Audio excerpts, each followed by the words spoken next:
गांव की रातें हमेशा शांत होती हैं, लेकिन उस रात माहौल कुछ अलग ही था। आंगन में एक लालटेन टिमटिमा रही थी। उसके चारों ओर बैठे थे दादाजी, पंडित जी, पटेल जी और मास्टर जी। गांव के इन तीनों बड़े लोगों ने दादाजी से जिद की। दादाजी, आज कुछ खास सुनाइए, डरावनी कहानी हो जिससे रूह कांप जाए।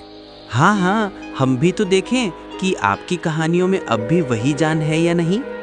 लेकिन ध्यान रहे, सुनकर नींद उड़नी चाहिए। दादाजी ने हुक्का खींचा, लंबा धुआं छोड़ा और धीमे स्वर में बोलना शुरू किया।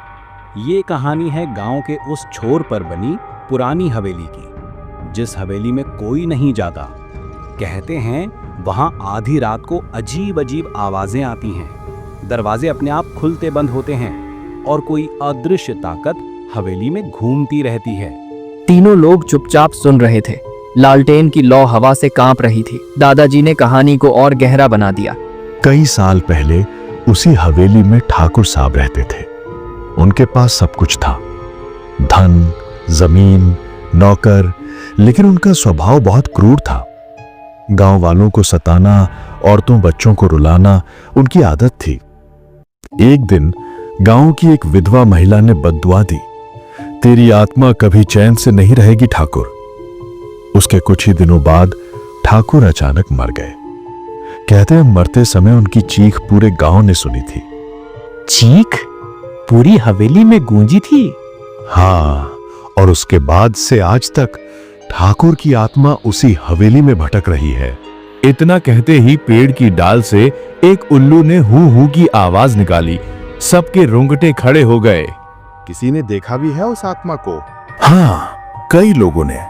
एक बार दो नौजवान बहादुरी दिखाने गए। रात के 12 बजे लालटेन लेकर हवेली के अंदर पहुंचे। शुरू में सब सामान्य लगा, मगर अचानक हवेली के भीतर से घुंघरुओं की आवाज आई।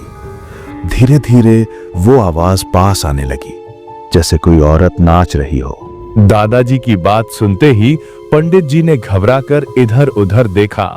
हवा का एक झोंका आया और लालटेन की लौ और जोर से डगमगाई।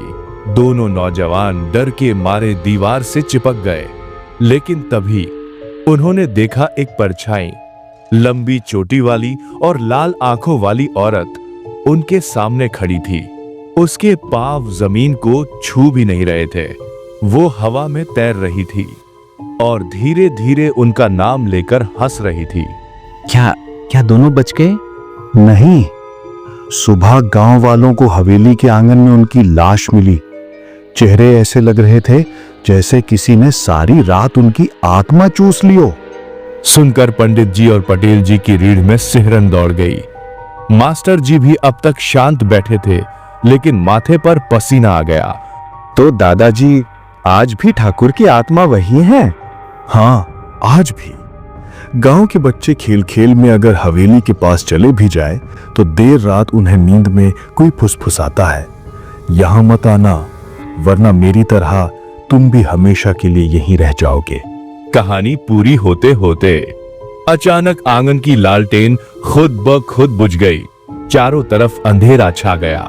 दादाजी की आंखें धुंधली लौ में चमक उठी और वहां बैठे तीनों बड़े लोगों ने पहली बार महसूस किया जैसे कोई अदृश्य ताकत सच में उनके चारों ओर घूम रही हो।